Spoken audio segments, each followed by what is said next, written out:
दोस्तों नमस्कार। आज बात करते हैं गोविंदाचार्य के एक ऐसे भाषण की जो उन्होंने करीब 6-7 साल पहले मेरठ में दिया था और ये मौका था किसान सम्मेलन का। लेकिन गोविंदाचार्य का ये भाषण आज भी उतना ही प्रासंगिक है जितना उस वक्त था। गोविंदाचार्य ने किसानों के संकट पर बड़े सवाल उठाए।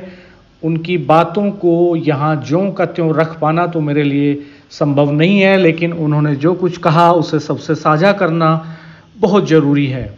आम लोगों की ज़िंदगी की कहावतों, आपसी बातों और किस्सों के जरिए नेशनल इंटरनेशनल मसलों को समझाने में गोविंदाचार्य की क्षमता अद्भुत है।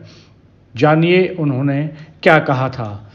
खेती एक जैविक प्रक्रिया है। खेती के चक्र के पीछे प्रकृति का विशेष खेल है। आपने देश में नहरों से खेत खेत तक पानी पहुंचा दिया, जिससे क्रॉप पैटर्न बदला। नमी बढ़ी तो नमी के कीड़े आए, इनसे निपटने के लिए कीटनाशक आए। अब कीड़े इन कीटनाशकों के प्रति रेजिस्टेंट हो गए। अब और कीटनाशक खोजने की जंग शुरू हो गई। और पिछले दिनों होशंगाबाद में एक दौरे के वक्त वहाँ लोगों को ये कहते हुए सुना गया कि अब की बार जितने मच्छर हैं उतने कभी नहीं देखे। हाँ, एक बात और सुनी कि अब मेंढक दिखाई नहीं दिए। मेंढक सुसुप्तावस्था के दौरान नमी की तलाश में मिट्टी के अंदर चले जाते हैं। ग्राउंड वाटर लेवल पाताल चला गया तो नमी भी नीचे चली गई। बारिश नहीं हुई तो मेंढक नमी की तलाश में अंदर तक घुसते चले गए। बारिश हुई तो नमी ज़्यादा नीचे तक तब पहुंची जब बरसात का सीजन खत्म होने को था। तब तक मच्छरों का प्रकोप बढ़ गया। मेंढक मच्छरों का लार्वा खाता है, जिससे उसके पैदा होने की संख्या नियंत्रित होती है। बीते साल मैं अमेरिका में था। वहाँ बताया गया कि किसानों पर अचानक सांपों के हमले बढ़ गए हैं। दरअसल कीटनाशकों के प्रयोग से वहाँ मेंढक खत्म हो गए। सांप मेंढक को खाता है और जब सांप को भोजन नहीं मिला तो वह बौखलाहट में किसानों को डसने लगे। नेचर का अपना एक कंट्रोल सिस्टम है। हमने खेती का जो मॉडल अपनाया है उससे नेचर का ये सिस्टम चौपट हो गया है, यानी इकोसिस्टम बुरी तरह से प्रभावित हुआ है। फ्रांस का उपनिवेश मॉरिशस रहा तो फ्रांस ने वहाँ गन्ने की खेती कराई। गन्ने की ऐसी प्रजातियाँ वहाँ भिजवाई जिनकी एक बार बुआई के बाद कम से कम 6 बार कटाई होती थी। ज़्यादातर तादाद में गन्ना पैदा हुआ तो ज़्यादा मुनाफा हुआ।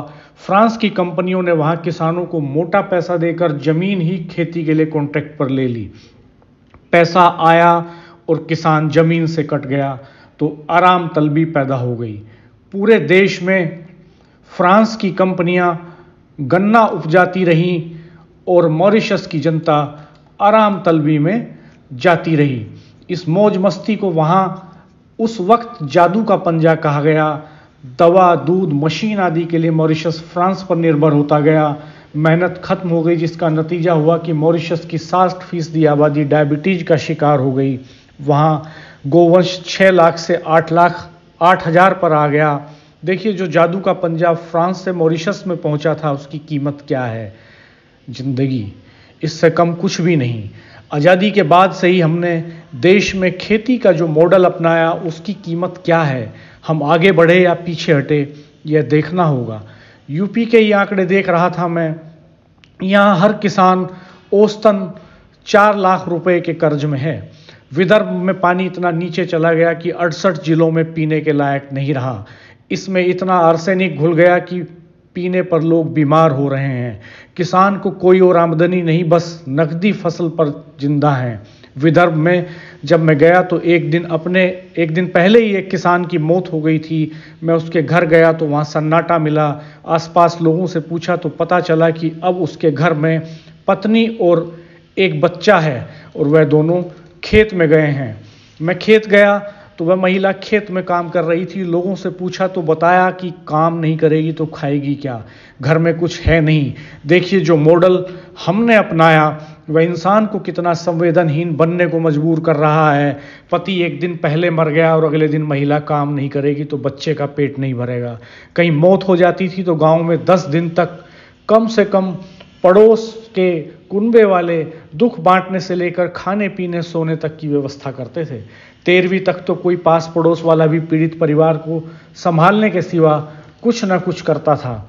हाँ, उस महिला के घर के बगल में ही एक मकान पर एक एनजीओ का बड़ा सा बोर्ड लगा था, किसान रक्षा समिति।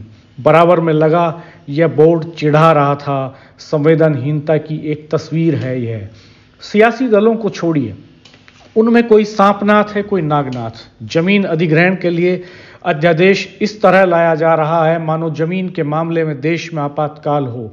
वैसे ही बीते सालों में देश में खेती योग्य कुल 12.5% जमीन में से 1,80,00,000 हेक्टेयर जमीन कम हो गई है। सरकार के पास पहले ही 80 लाख हेक्टेयर से ज्यादा का लैंड बैंक देश में है। विकास का ऐसा कौन सा बड़ा प्लान है जिसके लिए जमीन अधिग्रहण अध्यादेश की जरूरत आन पड़ी? बस विदेशी कंपनियों को दावत दे रहे हैं, आइए लूटिए। एक कंपनी आई थी 150 साल पहले, कितना ले गई? आज आपने हजारों कंपनियों को दावत दे दी है। मोदी सरकार की प्राथमिकता कारपोरेट है, गांव गरीब किसान और मजदूर नहीं। देश विदेशी कंपनियों की लूट के लिए खोला जा रहा है। विदेशी निवेश पूरी तरह सिर्फ पूंजीपतियों के पक्ष में है। आंकड़े बताते हैं कि विदेशी निवेश का देश की तरक्की में योगदान महज 5% रहा है। देश की तरक्की में 70% योगदान छोटी छोटी बचतों से आए पैसे का रहा है। अब 100 स्मार्ट शहर बसाने की बात हो रही है। इसकी कीमत जानते हैं आप? कम से कम 70,000 गांव। इतने गांव खत्म हो जाएंगे। देश के कुल 6 लाख गांवों में से देश में ब्राजील का मॉडल लागू करने की बात हो रही है। ब्राजील की जितनी आबादी है उतने लोग हमारे देश में झुग्गियों में रहते हैं, यानी 20 करोड़ से ज़्यादा लोग। 70% आबादी यहाँ खेती पर गुजर बसर कर रही है, यानी 80 करोड़ से ज़्यादा लोग। आप इनसे ज़मीन छीन लेंगे तो क्या करेंगे यह लोग? देश का क्या होगा आप खुद अंदाज़ा लगा सकते हैं। खेती के जिस मॉडल पर हम चलते आ रहे हैं उसका नतीजा इन लोगों से ज़मीन छीन जाने का ही होगा। देश में किस चीज़ की कितनी खेती होगी, देश को स्वस्थ रखने के लिए यहाँ रहने वाली आबादी को कितना प्रोटीन, कितना कार्बोहाइड्रेट, कितना विटामिन चाहिए, इसकी कैलकुलेशन कौन करेगा? कौन तय करेगा कि इस ज़रूरत को पूरा करने के लिए मौजूदा हालात में कितनी फसल कौन सी मात्रा में, किस मात्रा में बोनी होगी? मौजूदा हालात में किसान क्या करें? अंग्रेजी में कहा जाता है कि forest protects tiger and tiger protects forest. जब हम जिएंगे तब लड़ेंगे, लड़ेंगे तो तभी जीतेंगे। इसलिए आत्महत्या नहीं, विकल्प जिंदगी है। खेती से जीने लायक जुटाते हुए बेहतरी के लिए लड़ने की तैयारी करनी होगी। खेती के साथ पशुपालन जरूरी है। इन दोनों के बीच कृष्ण बलराम का रिश्ता है। कृष्ण यानी ग्वाला और बलराम यानी हलदर किसान। इनके बीच जुगलबंदी जरूरी है। ये जुगलबंदी करें। सह-फसली खेती, कम जोत में ज़्यादा फसलें, सादा जीवन और बेहतरी का संघर्ष करने के लिए खुद को संगठित करें और एकजुट हों। यही रास्ता है और इस लड़ाई में मैं आपके साथ हूँ।